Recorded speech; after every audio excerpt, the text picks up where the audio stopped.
Hi people, welcome to the African Time. The name is Vidashi. Well, today we are on something fascinating too. Well, see this. So African First Zone recently shared and says African countries with the highest European Union visa rejection rates in 2024. Well, yeah, we are going to discuss this African Union's highest rejection to African people in the year 2024. Or let's see where your country lies based on percentage wise. Okay, let's go. So number one is Comoros with 62.8%. And number two, you have Guinea-Bissau with 47%. Number three, you have Senegal with 46.8%. Number four, we have Nigeria, 45.9%. And followed by Ghana with 45.5%. Again, with Congo with 43%. Mali 43%. Guinea 41.1%. Burundi 40%. And Ethiopia 40%. So, my African people, there you have it.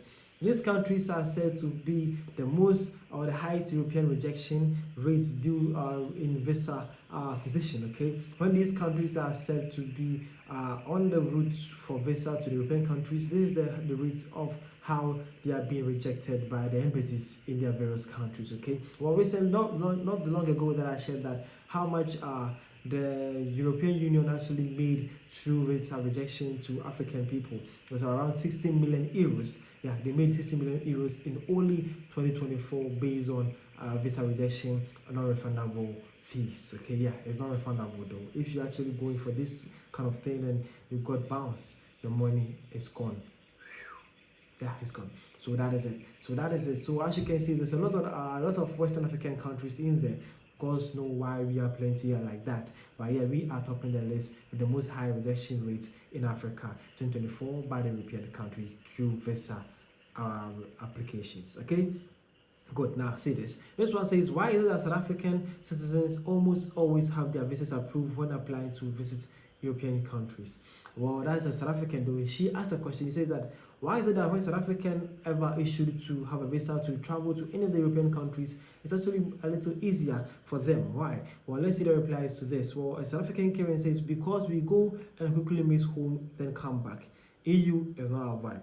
Again, this one says we respect host countries and we don't overstay. And then lastly, this one says we don't overstay our welcome.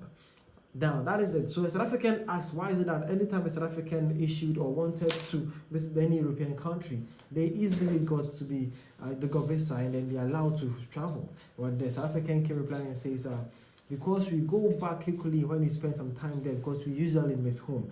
That's it. And they say again, most of them believe that is because they respect the host countries and they don't overstay. That is the reason why South Africans are being respected in that manner. But again, this one says Africa needs to reject Europe. The act of even trying to get into Europe has become a humiliation ritual for Africans.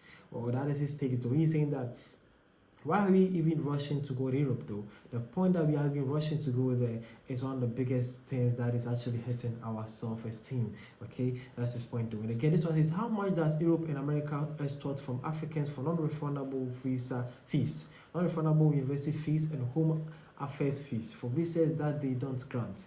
Well, that is it though. How much? Well, we don't know much about the rest of the university fees and home affairs fees, but what recently came about in 2024 was how the EU and then the British people have earned or gained from visa extortion through not giving visas to applicants. It's around 60 million euros. Okay, that was the figure that came out recently. Well, again, this one says all of them have green in their flags, representative of natural resources and agricultural resources, yet seeking greener pastures in countries most without green in their flags, but red representative of danger.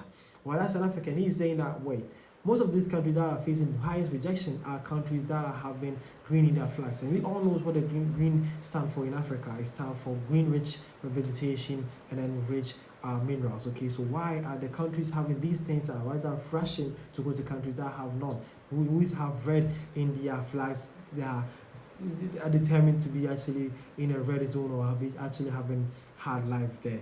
Is actually the question again. And the last, this one says, if you develop your country, there wouldn't be any need to travel. Africans should encourage intra-trade among themselves for economic prosperity and empowerment. Therein lies your success. Yeah, and lastly, that's what he's saying. He's saying that why don't we actually contribute and then improve the inter-African trade? If you do that, there lies our success.